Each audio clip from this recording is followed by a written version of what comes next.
Saudaraku yang ada di luar negeri, yang saat ini sebagai tenaga kerja Indonesia, tenaga kerja wanita Indonesia, atau lebih dikenal sebagai tenaga kerja migran Indonesia yang ada di berbagai negara di mancanegara. Jika Anda telah mengirimkan barang untuk oleh-oleh ya, untuk saudara di Indonesia, untuk famili di Indonesia, atau untuk kerabat yang ada di Indonesia, barang Anda sebenarnya sudah sampai. Ya, sudah sampai. Namun saat ini semua barang kiriman dari TKI, TKW, tenaga kerja migran yang ada di luar negeri tersimpan di gudang penyimpanan barang.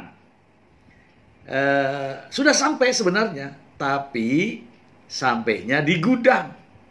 Belum bisa dikeluarkan karena ini ada kebijakan dari Bea Cukai yang melarang barang Anda untuk didistribusikan ke alamat yang saudara tuju. Mengapa? Karena pihak Bea Cukai tidak berani mengeluarkan barang tersebut. Katanya menunggu aturan yang baru mau akan dibuat. Nah, ceritanya gimana kok baru mau akan dibuat? Begini saudaraku, saya akan membacakan sebuah surat yang terkait dengan hal tersebut. Saya akan bacakan langsung untuk saudara. Ini saya tayangkan juga ya.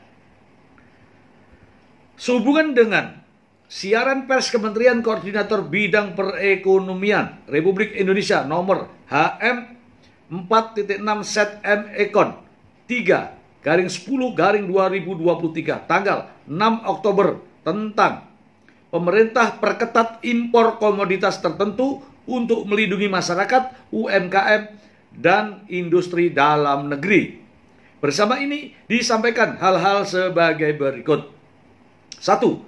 Maraknya peredaran barang impor di pasar tradisional dan peningkatan penjualan barang-barang impor melalui platform digital e-commerce menjadi perhatian serius pemerintah untuk melakukan pengaturan kembali masuknya barang impor yang dapat mengganggu masyarakat dan pasar dalam negeri. 2. Sesuai dengan arahan Presiden Republik Indonesia, pemerintah akan fokus pada pengetatan impor komoditas tertentu, antara lain pakaian jadi, mainan anak-anak, elektronik, alas kaki, kosmetik, barang tekstil sudah jadi lainnya, obat tradisional dan suplemen kesehatan maupun produk tas. 3. Berkaitan dengan hal tersebut di atas, bersama ini disampaikan penegasan sebagai berikut. A. Ketentuan mengenai impor barang kiriman termasuk impor barang kiriman pekerja migran Indonesia mengacu pada peraturan Menteri Keuangan nomor 199 PMK 010/2019 tentang ketentuan kepabeanan, cukai dan pajak atas impor barang kiriman. B. Perusahaan jasa titipan dalam menyampaikan dokumen pemberitahuan agar 1. Memberitahukan jumlah dan jenis barang secara rinci sesuai barang yang diimpor. 2. Memberitahukan kode HS sesuai dengan kode HS masing-masing barang mengacu pada buku tarif kepabeanan Indonesia yang berlaku. C.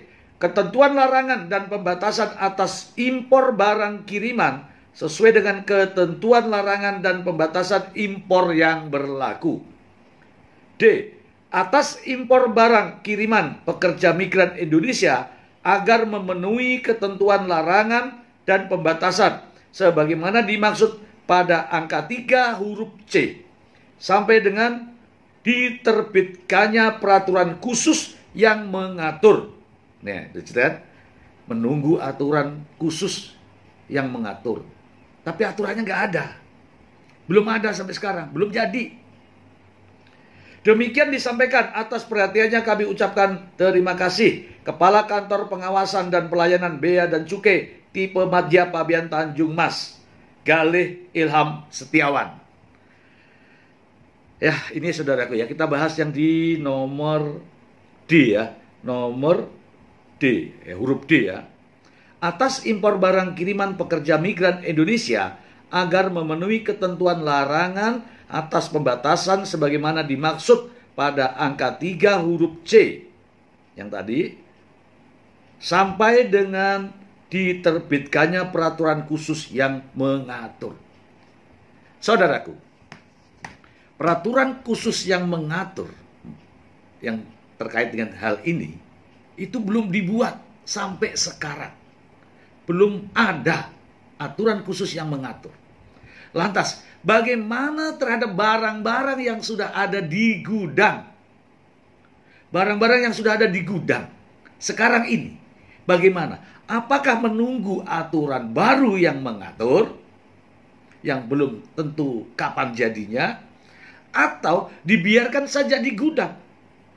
Sementara orang-orang, saudara-saudara kita yang sudah ada yang sudah mengirim barang tadi, sudah mengabarkan kepada saudaranya alamat yang dituju. Namun barangnya sudah berhari-hari, berminggu-minggu, bahkan berbulan-bulan belum juga sampai di tangan mereka. Lantas, adakah solusi lain terkait dengan hal ini? Kalau saya berpendapat bahwa aturan yang khusus tadi belum ada, maka kebijakan yang sudah dilakukan jauh sebelumnya tetap harus dilaksanakan. Artinya, barang-barang yang ada di gudang, di penitipan jasa barang kiriman tadi, haruslah segera didistribusikan. Ingat, barang-barang tersebut mungkin saja ada makanan, ada berupa minuman dan sebagainya. Ya, ini kalau ada, itu ada masa busuknya, masa kedaluarsanya. Tetapi kalau barang tersebut disimpan di gudang, namun tidak tahu kapan akan didistribusikan, maka ini pahlawan-pahlawan devisa kita di mancanegara menunggu sekian lama. Pahlawan devisa ternyata dilayani di Indonesia seperti ini. Aturan ini belum ada, namun anehnya kebijakan diberlakukan, justru merugikan pengirim barang, penerima barang, pemilik perusahaan jasa titipan juga dirugikan. Kenapa? Karena pengusahanya punya karyawan dan menggaji tiap bulannya, namun tidak ada penghasilan. Ini untuk sementara ya. Jadi menindaklanjuti terkait dengan kebijakan pemerintah yang tidak bijak. Demikian.